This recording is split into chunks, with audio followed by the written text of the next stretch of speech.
The morning sun cast long shadows across the Charlotte Christian School gymnasium as Stephen Curry pulled into the familiar parking lot. 15 years had passed since he'd last walked these halls as a student, but the butterflies in his stomach felt remarkably similar to those he'd experienced before championship games. Today wasn't about basketball, though. At least, that's what he told himself. The annual Hoops for Hope charity event had been his idea, a way to give back to the community that shaped him. Local kids would get free basketball camps, and all proceeds would go toward new equipment for underfunded schools across Charlotte. It was supposed to be a simple afternoon of teaching fundamentals and signing autographs.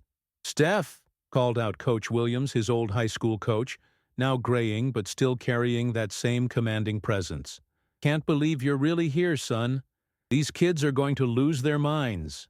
Stephen grinned, adjusting his Warriors warm-up jacket. "Wouldn't miss it, Coach. This place means everything to me." As they walked toward the gym, the familiar smell hit him. That mixture of old wood, sweat, and dreams that every basketball player knew by heart. The banners hanging from the rafters included his retired number 20, a constant reminder of nights when this gym was his entire universe. "We've got about 50 kids signed up," Coach Williams continued. "Plus, some of your old teammates are coming by. Oh, and—" he paused, a knowing smile creeping across his face. "Marcus Thompson will be here too." Stephen stopped walking. The name hit him like a crossover he didn't see coming. Marcus Thompson, the 6'4" forward who'd tormented him throughout junior and senior year. While Stephen was the creative point guard who could shoot from anywhere, Marcus was the athletic powerhouse who seemed to anticipate every move. Their rivalry had been legendary in Charlotte high school basketball circles. Two completely different players who brought out both the best and worst in each other. "Marcus?" Stephen asked, trying to keep his voice casual. "I thought he moved to Atlanta after college." "He did. Made good money in real estate, I hear. But he moved back last month. Got divorced. Wanted a fresh start closer to family. When he heard about today, he volunteered to help coach." The gym doors swung open, revealing dozens of young faces already gathered around the court. Their excited chatter filled the space. But Stephen's attention was immediately drawn to the far end of the court, where a tall figure in a faded Duke t-shirt was demonstrating post moves to a group of teenagers. Even from behind, Stephen recognized that smooth, powerful movement. Marcus had always moved like a dancer despite his size, each step deliberate and graceful. As if sensing the attention, Marcus turned around. Their eyes met across the court, and for a moment both men were transported back to a rainy February night in 2006, when Marcus had blocked Stephen's potential game-winning shot in the regional finals. The silence stretched for just a beat too long before Marcus raised his hand in acknowledgement. "Well, well," Marcus called out, his voice carrying that same confident tone that used to get under Stephen's skin. "If it isn't the baby-faced assassin himself." The kids around them stopped what they were doing, sensing something significant was happening. Several pulled out their phones instinctively, a reflex their generation had perfected. Stephen walked over, extending his hand. "Marcus Thompson. Been a long time." "Not long enough for you to get any taller," Marcus replied with a grin, accepting the handshake. The kids around them giggled, but there was an undercurrent of tension that even they could feel. "Still relying on height jokes, I see," Stephen shot back. "Some things never change." What happened next would be debated on social media for weeks. It started innocently enough. Marcus grabbed a basketball and casually dribbled it while they talked. Then Stephen, almost without thinking, reached out and stole it cleanly, the way he'd done thousands of times in practice. "Still got those quick hands," Marcus acknowledged, impressed despite himself. "Still leaving yourself open," Stephen replied, spinning the ball on his finger. The kids had formed a loose circle around them now, phones out, sensing that something special was brewing. Coach Williams watched from the sideline with the expression of someone who'd seen this movie before and knew how it ended. "You know," Marcus said, bouncing on his toes slightly, "I never did get that rematch we talked about after graduation." Stephen looked around at the eager faces surrounding them. These kids had grown up watching him win championships. hit impossible shots, and break records. But they'd never seen him like this, as just another kid from Charlotte who'd learned to play basketball in this very gym. One-on-one? Stephen asked, though they both knew the answer. First to 11, win by 2, Marcus replied. Unless you're too worried about messing up that perfect image. The comment stung exactly the way Marcus had intended. Throughout high school, Stephen had been the golden boy, the coach's son, the straight-A student, the player who always said the right thing to reporters. Marcus, meanwhile, had been the rebellious talent, the kid who spoke his mind and didn't care who it bothered. All right, Stephen said, removing his warm-up jacket. But when I school you in front of all these kids, don't say I didn't warn you. The gym erupted in excitement. Within minutes, what had started as a simple charity event had transformed into something much more significant. Kids were texting friends, posting to Instagram, and calling parents. The energy was electric. As both men stretched and prepared, neither realized that what was about to unfold would change both of their lives forever. The crowd had swelled considerably in the 20 minutes it took to set up the impromptu game. Word had spread through Charlotte's basketball community like wildfire. Stephen Curry was playing one-on-one against his old high school rival. Former teammates, local coaches, and even some parents who remembered the original rivalry had shown up, transforming the charity event into something resembling a playoff atmosphere. "This is insane," muttered Tyler, one of Stephen's former teammates, as he helped clear space around the court. "It's like 2006 all over again." Stephen tried to block out the noise as he warmed up, taking shots from various spots around the perimeter. His form was perfect, each shot finding its mark with the mechanical precision that had made him famous. But his mind kept drifting to the last time he and Marcus had really competed against each other. The regional championship game. Winner goes to state, loser goes home. Stephen had played the game of his life, 32 points, 8 assists, 6 three-pointers. But Marcus had been unstoppable in the paint, scoring 28 points and grabbing 15 rebounds. With 10 seconds left and Charlotte Christian down by 1, Stephen had the ball and a clear path to glory. He could still see Marcus's hand coming from nowhere, swatting the ball away just as Stephen began his shooting motion. The steal, the easy layup on the other end, the silence that followed. It was the only time in high school that Stephen had truly felt outplayed when it mattered most. "You good?" asked Coach Williams, approaching with a concerned expression. "You know you don't have to do this. These kids would be just as happy with a shooting demonstration." Stephen shook his head. "I'm fine, Coach. Besides, I owe him one." On the other side of the court, Marcus was dealing with his own memories. He'd followed Stephen's career closely over the years. The Davidson Magic, the Warriors championships, the way Stephen had revolutionized basketball itself. There had been nights when Marcus lay awake, wondering what might have been, whether a different choice here or there could have changed everything. After college at NC State, Marcus had been drafted in the second round by the Hornets, Charlotte's own NBA team. For 6 months, it felt like a fairy tale. The local kid making good, playing professional basketball in his hometown. But injuries and politics had ended that dream quickly. 2 years in Europe, then a brief stint in the D-League before reality set in. Real estate had been good to him, though. He'd made more money selling houses in Atlanta than he ever would have made as a career backup point guard. But money couldn't fill the hole that basketball had left in his life, and seeing Stephen achieve everything Marcus had once dreamed of was a constant reminder of roads not taken. "Marcus," called out Jamie, one of the teenage campers who'd been working with him, "are you really going to beat Stephen Curry?"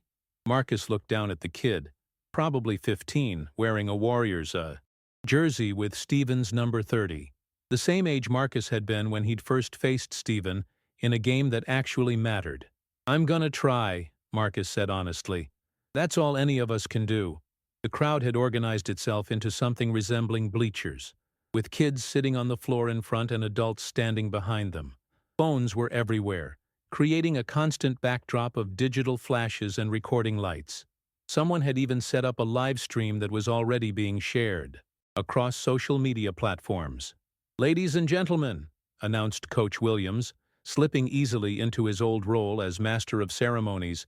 We have ourselves an old-fashioned showdown. To my left, weighing in at 185 pounds and standing 6'3", the two-time NBA MVP and four-time NBA champion, Stephen Curry. The crowd erupted, but Stephen barely heard it. He was locked in now, the same way he used to get before big games in high school. Everything else faded except the court, the ball, and his opponent. And to my right, weighing in at 205 pounds and standing 6'4", the 2006 Regional Player of the Year and the only man to ever block Stephen Curry's shot when it mattered most, Marcus Thompson. The introduction was vintage Coach Williams, equal parts hype man and historian. But the part about blocking Stephen's shot hit its target. Stephen's jaw tightened slightly and Marcus couldn't help but smile. Same rules as always, Coach Williams continued. First to 11, win by 2, call your own fouls and play like gentlemen. The two men met at center court for a coin flip. Stephen called heads. It came up tails. Marcus would get the ball first. Good luck, Stephen said, extending his hand. Won't need it, Marcus replied, but his grip was firm and respectful. As they took their positions, the gym fell unusually quiet. Even the kids seemed to understand they were witnessing something special. Not just a pickup game, but the resolution of a story that had been left unfinished. For 15 years. Marcus started with the ball at the top of the key. Stephen crouched in his defensive stance about 3 feet away. For a moment, both men were transported back to their teenage selves, when the outcome of a basketball game felt like the most important thing in the world.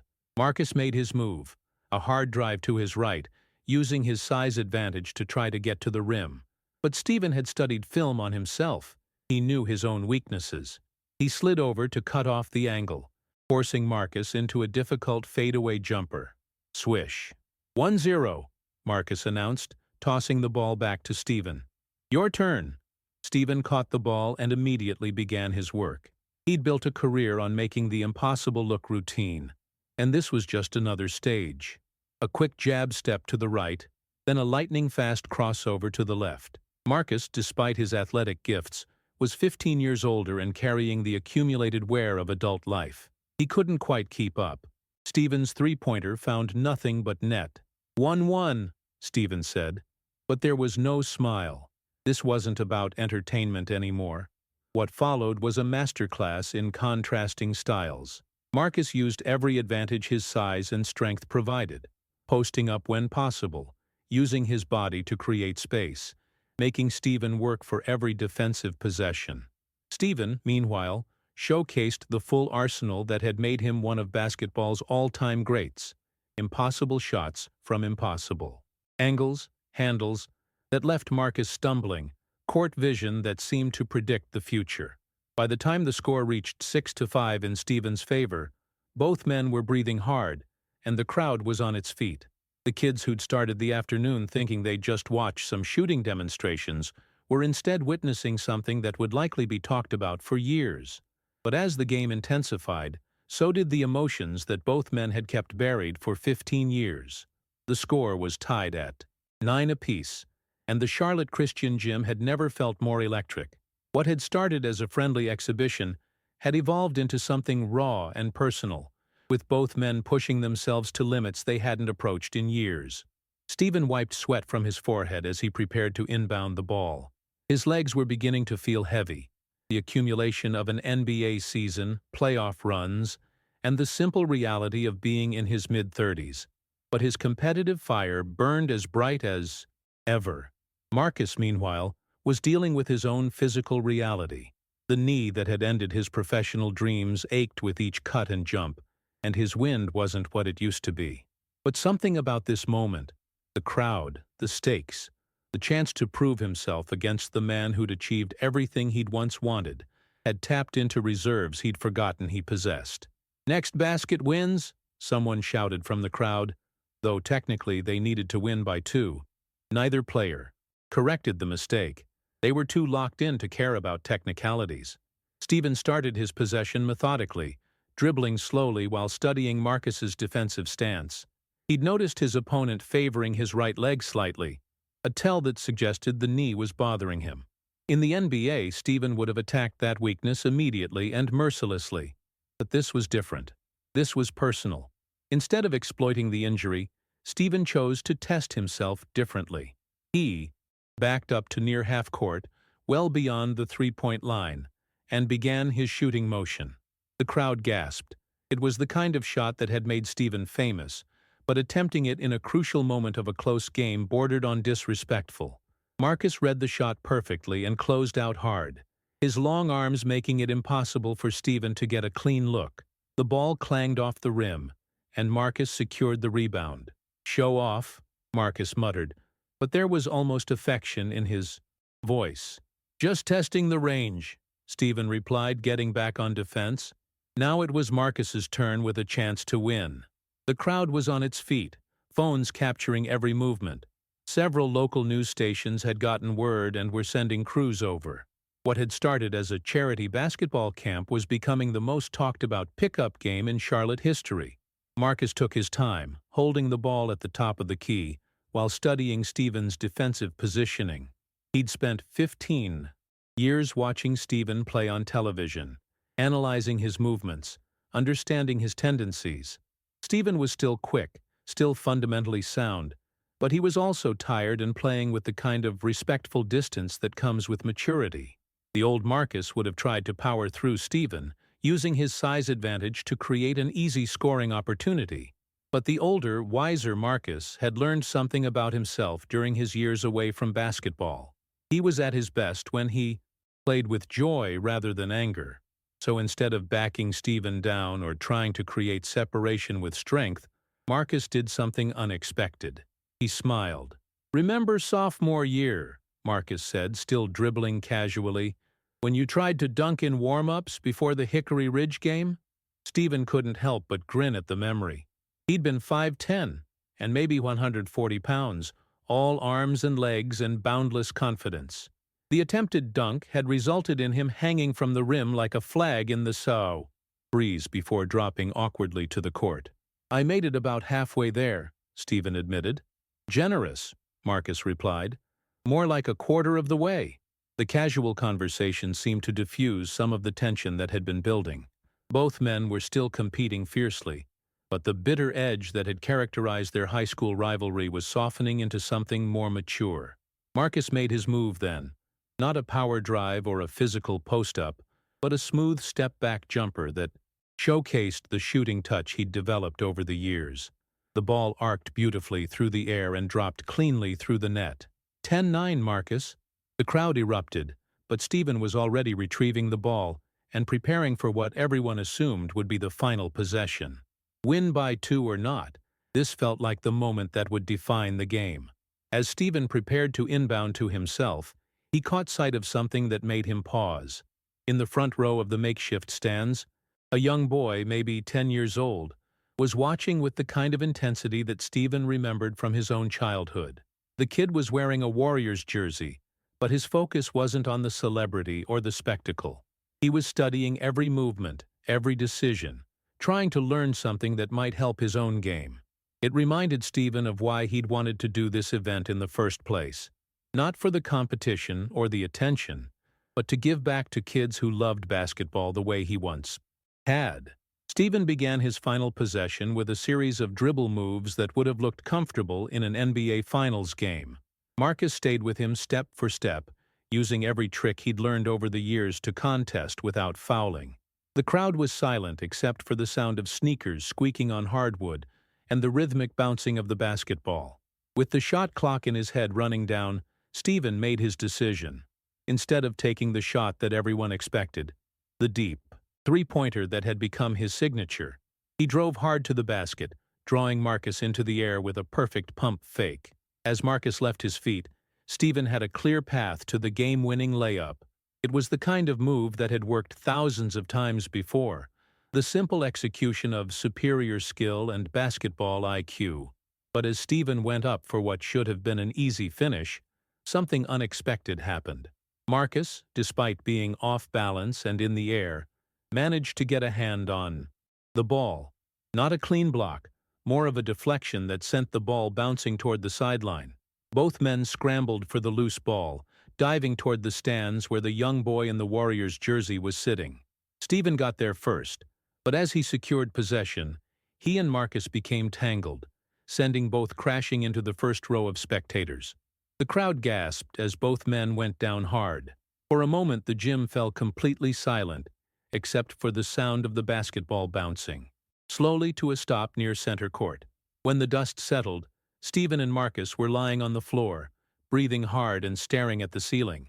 The young boy they'd nearly collided with was standing over them, his eyes wide with concern rather than excitement. "Are you guys okay?" the kid asked, his voice small in the sudden quiet. Both men started laughing at the same time, not the forced laughter of embarrassment, but the genuine amusement of two people who suddenly realized how ridiculous they must look. Here they were, two grown men in their 30s, sprawled on a gym floor after diving for a basketball like their lives depended on it. "We're fine, buddy," Stephen said, sitting up slowly. "Just a couple of old guys trying to prove we're still young." Marcus nodded in agreement, accepting Stephen's outstretched hand to help him to his feet. As they stood there, dusty and tired, the crowd began to applaud, not for the competition, but for the genuine moment of human connection they'd just witnessed. What happened next would be the part that truly went viral, though not for the reasons anyone expected. As Stephen and Marcus stood brushing dust off their clothes, the young boy in the Warriors jersey stepped forward. His name was David, and he'd been quiet throughout the afternoon, one of those kids who observed everything but said very little. "Mr. Curry," David said, his voice barely above a whisper, "can I ask you something?" Stephen knelt down to get to the boy's eye level, the competitive fire in his eyes immediately replaced by genuine warmth. "Of course, buddy. What's on your mind? Why didn't you take the easy shot? You could have won, but you drove into traffic instead." The question caught Stephen off guard. In all the years of interviews and press conferences, no one had ever asked him to explain a single possession with such innocent directness.